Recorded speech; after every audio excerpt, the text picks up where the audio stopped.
everything I see.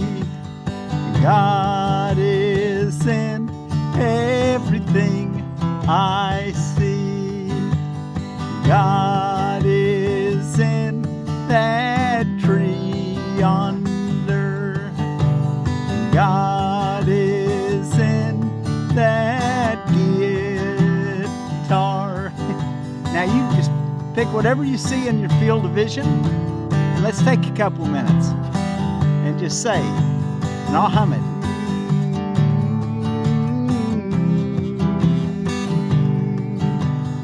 God is in that. God is in that.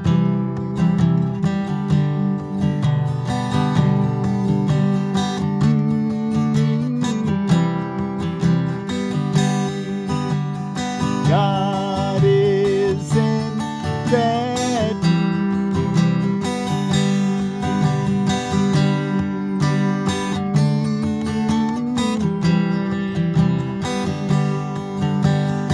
God is in that.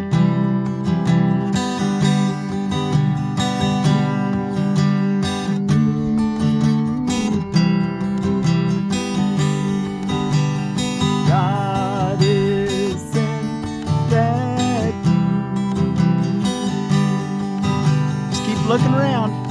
Every time your eye lights on something, say, God is in that, whatever you're looking at. And then go to the next thing. God is in that.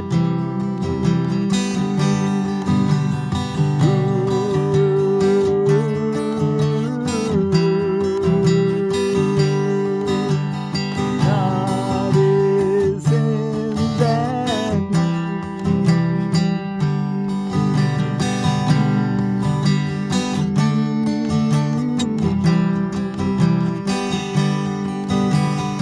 God is in that.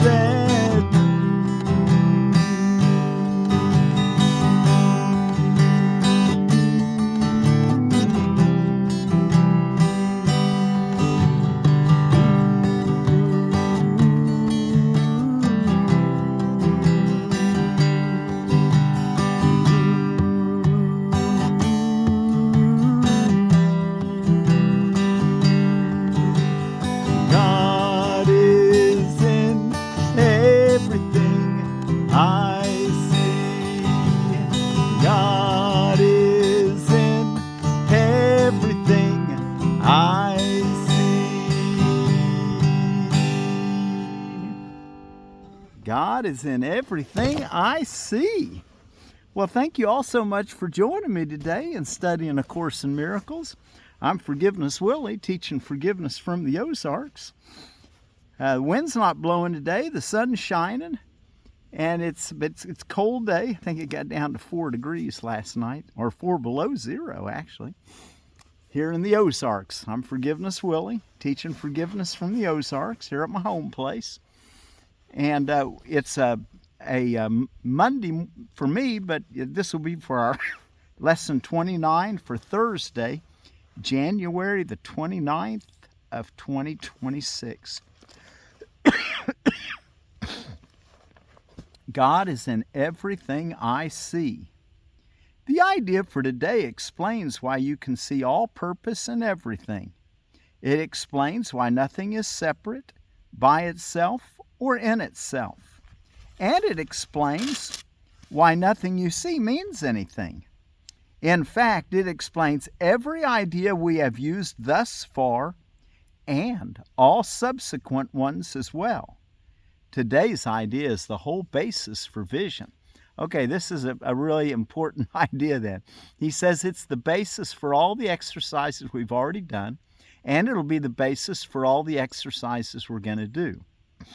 He says vision depends on this idea that God is in everything I see. We got to start finding God in everything we see. You will probably find this idea very difficult to grasp at this point. You may find it silly, irreverent, senseless, funny, and even objectionable. Certainly, God is not in a table, for example, as you see it. Yet we emphasized yesterday that a table shares the purpose of the universe. And what shares the purpose of the universe shares the purpose of its creator. Try then today to begin to learn how to look on all things with love, appreciation, and open-mindedness. Okay, here's your key right there. In order to see God in everything, we're going to have to start learning to look on all things with love, appreciation, and open-mindedness. Love, you got to feel the love, feel the appreciation, be thankful, be truly, truly grateful for life, for everything. God is in everything we see. We've said it for all our lives, haven't we? That God's omnipotent or omniscient, everywhere present, omniscient.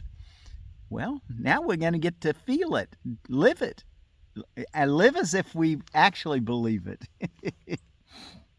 Try then today to begin to learn how to look on all things with love, appreciation, and open-mindedness.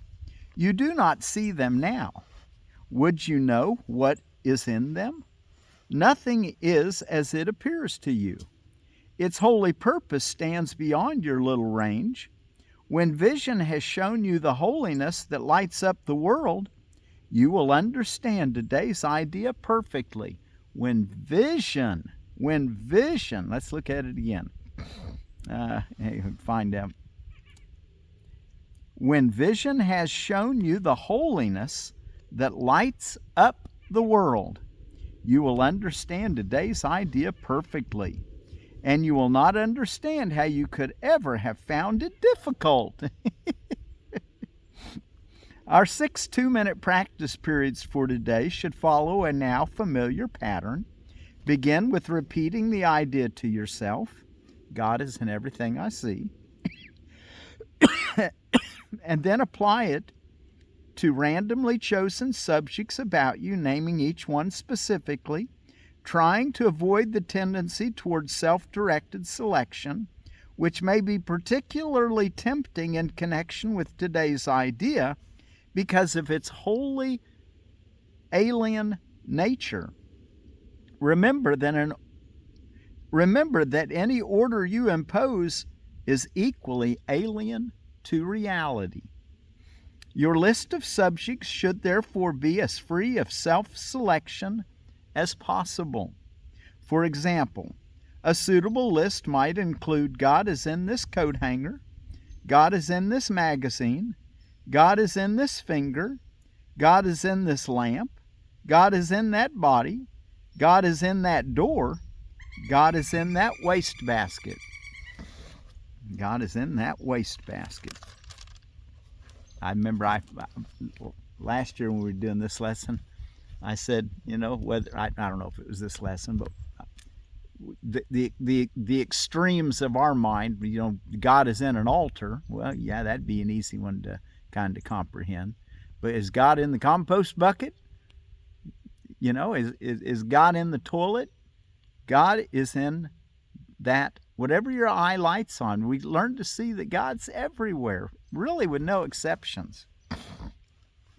In addition to the assigned practice periods, repeat the idea for today at least once an hour, looking slowly about you as you say the words unhurriedly to yourself. At least once or twice you should experience a sense of restfulness as you do this. A sense of restfulness as you unhurriedly say, God is in everything I see. So, what you might try for, he says every hour. So why don't you just, like every hour today, try your best to just stop and pause and say, God is in everything I see. And if some of those hours, if you have a couple extra minutes, go ahead and start naming things you see and do one of your 6 practice periods. Be sure to do one when you first get up in the morning and one right before you go to bed. But other than that, pick 4 more times during the day. He says every hour he wants you to think about it and unhurriedly say, God is in everything I see. Well, take one of those a few of those, maybe at lunchtime, times where you have a little, maybe during a break, depends on how your day goes. Take a little extra time and do your 6 practice periods. Do one of them. Okay, God is in everything I see. Okay, let's go back and look in our text reading. And we're ready for next chapter, in chapter 4, The Illusions of the Ego. While you're turning there, let me just, for you multiple year students that are wanting to read through the original edition, I haven't been saying it. I have been posting it. But chapter 4, do section 2. It's a little longer one, but read it this time. And then out of the Bible, read Mark chapter 1. We finished Matthew. In Iyengar Yoga, read page 44.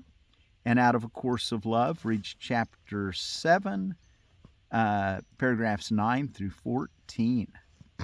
Okay, now let's read the introduction to the Foundation for Inner Peace version of A Course in Miracles in chapter 4.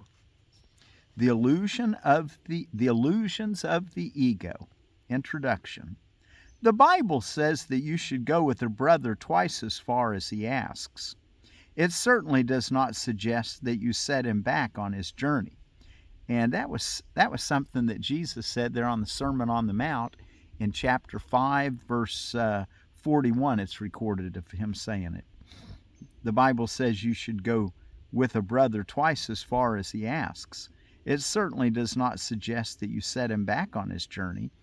If someone asks you to carry their gear a mile, he said go with them too. Devotion to a brother cannot set you back either. Now that really should be very heartening. That when you really just decide, this guy doesn't make sense, or this woman doesn't make sense, or whoever it is you're dealing with, but I'm going to be devoted and help them. You're not going to lose a thing. You're going to gain. You're going to find yourself further down the road to awareness than you were before. So don't ever be worried that you're going to waste any time by serving your brothers and sisters. Devotion to a brother cannot set you back either. It can lead only to mutual progress. The result of genuine devotion is inspiration, a word which properly understood is the opposite of fatigue. To be fatigued is to be dispirited, but to be inspired is to be in the Spirit. To be egocentric is to be dispirited, but to be self-centered, in the right sense, is to be inspired or in the Spirit. The truly inspired are enlightened and cannot abide in darkness. Okay, let's see. Let's see if I've got something to blow my nose. There we go. And it is just a bit chilly, so let's go ahead and maybe while I'm sitting here, while I'm walking around out in the sun, feels pretty good, but I've got my umbrella up to block the sun so I can do a nice recording. And it kind of gets my ears a little chillier. I think you can still see my face. Okay, paragraph 2. You can speak from the Spirit or from the ego as you choose. If you speak from Spirit, you have chosen to be still and know that I am God. These words are inspired because they reflect knowledge. If you speak from the ego, you are disclaiming knowledge instead of affirming it, and are thus dispiriting yourself. Do not embark on useless journeys. Oh, where it says, be still and know that I am God, that's actually a quote out of Psalm chapter 46 and verse 10. If you speak from the ego, you are disclaiming knowledge instead of affirming it, and are thus dispiriting yourself. Do not embark on useless journeys because they are indeed in vain. The ego may desire them, but Spirit cannot embark on them because it is forever unwilling to depart from its foundation. Of course, its foundation is God. And the last paragraph, 3. I think we'll stop here just to read the introduction today. The journey to the cross should be the last useless journey. Do not dwell upon it, but dismiss it as accomplished. If you can accept it as your own last useless journey, you are also free to join my resurrection. Until you do so, your life is indeed wasted. It merely reenacts the separation, the loss of power, the futile attempts of the ego at reparation, and finally the crucifixion of the body, or death. Such repetitions are endless until they are voluntarily given up. Do not make the pathetic error of clinging to the old rugged cross. Well, that's kind of a slap in the face in a gentle way. The pathetic error of clinging to the old rugged cross. The only message of the crucifixion is that you can overcome the cross. There's the message of the cross, that you can overcome the cross. We don't need to live in a world of sacrifice. Until then, you are free to crucify yourself as often as you choose. This is not the gospel I intended to offer you, a life of sacrifice and of crucifying yourself. This is not the gospel I intended to offer you. We have another journey to undertake, and if you will read these lessons carefully, they will help prepare you to undertake it. Okay, so he doesn't want us to dwell on the old rugged cross. Dismiss it as accomplished. We were there with Jesus when he went through his last useless journey, and he's telling us that the message is that we don't need to cling to the old rugged cross. Let's look at it again. I know that one's a little difficult for a lot of you really firm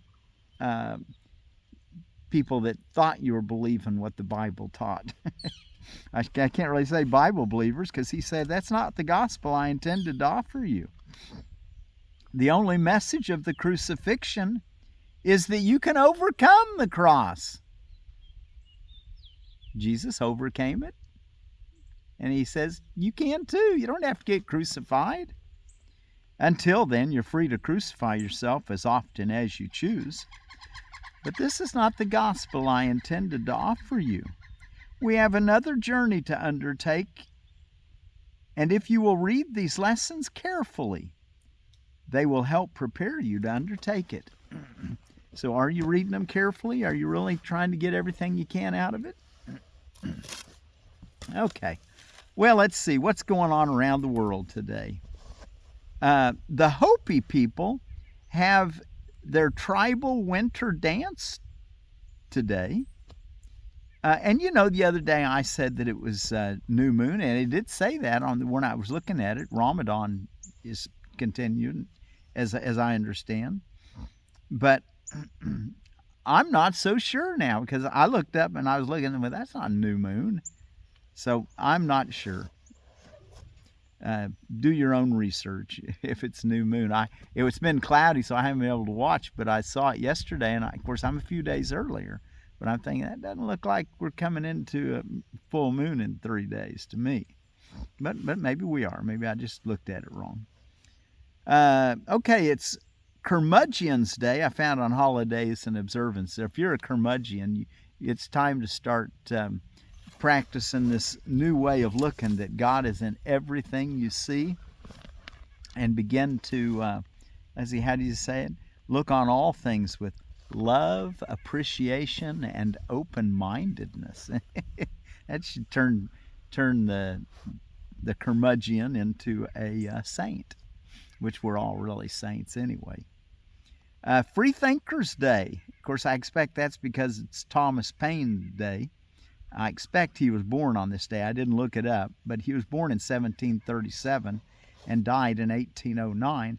And of course, his big claim to fame was his little pamphlet called Common Sense that he published in 1776. It's Kansas Day, Seeing Eye Guide Dog Day, Puzzles Day, Carnations Day. At Carnation Day, the Dianthus caryophyllus.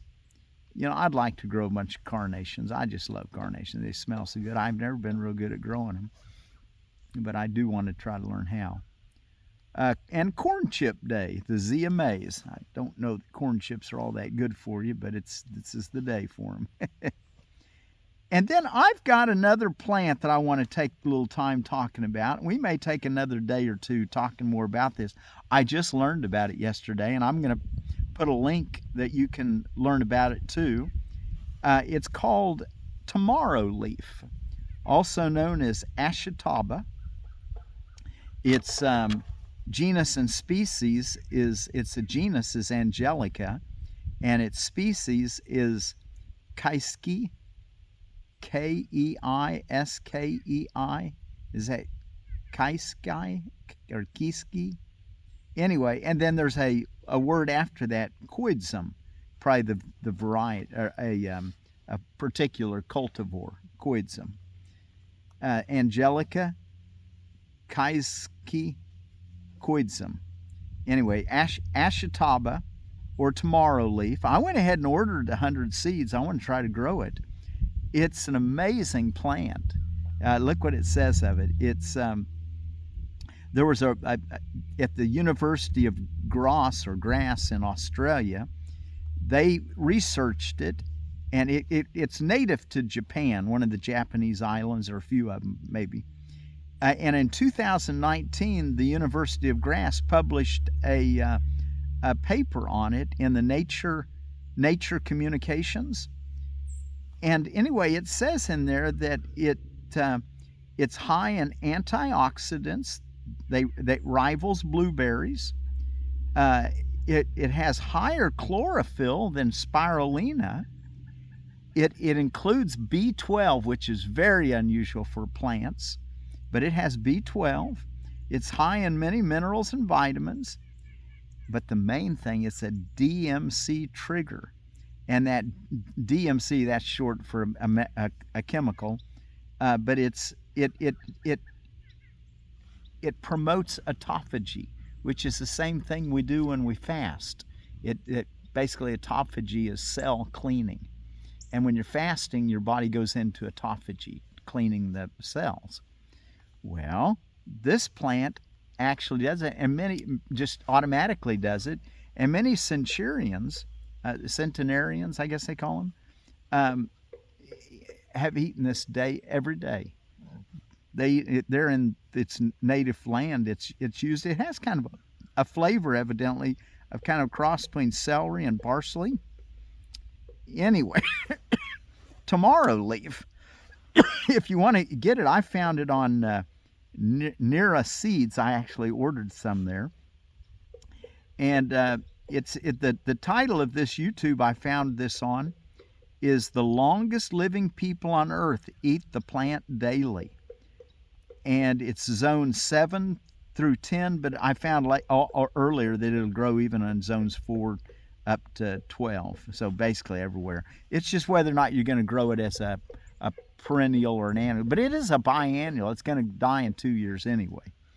So, but you can grow it in pots if it's in a colder climate than 7.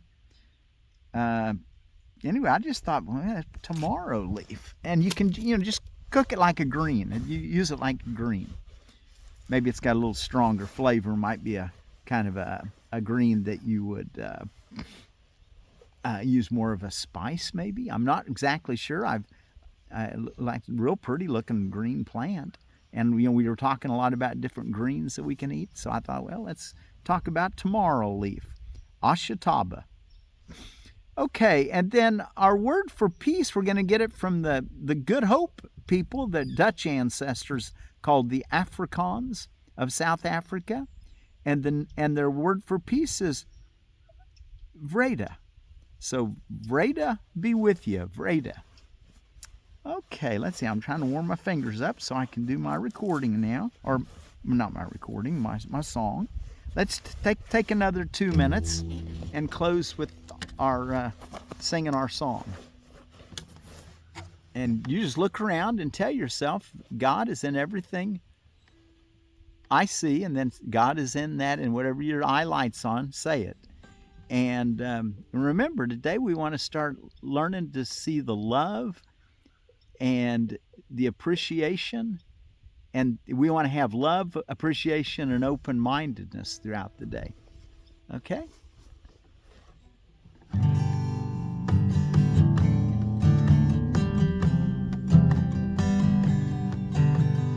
God is in everything I see. God is in everything I see. God is in that. God is in that. God is in that. God is in this.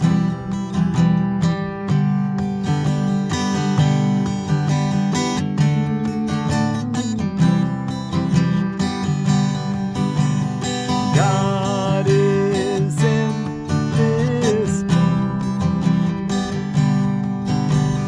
God is in this.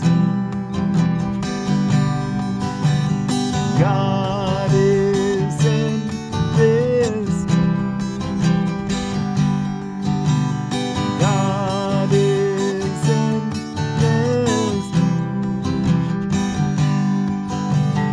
God is in this.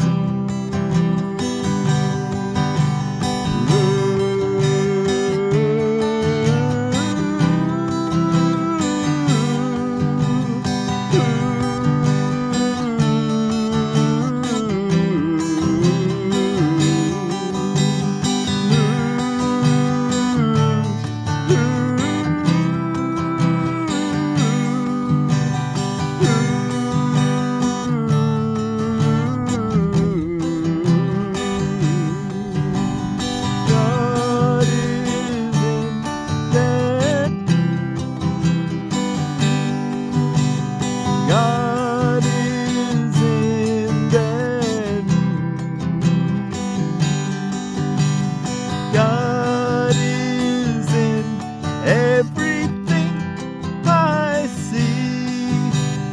God is in everything I see.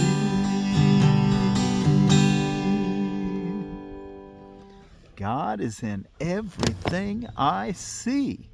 And as the Afrikaan people of Dutch descent in South Africa say, Vrede. Vrede be with you. They're on the Cape of Good Hope. Vrede. God is in everything I see. Vrede.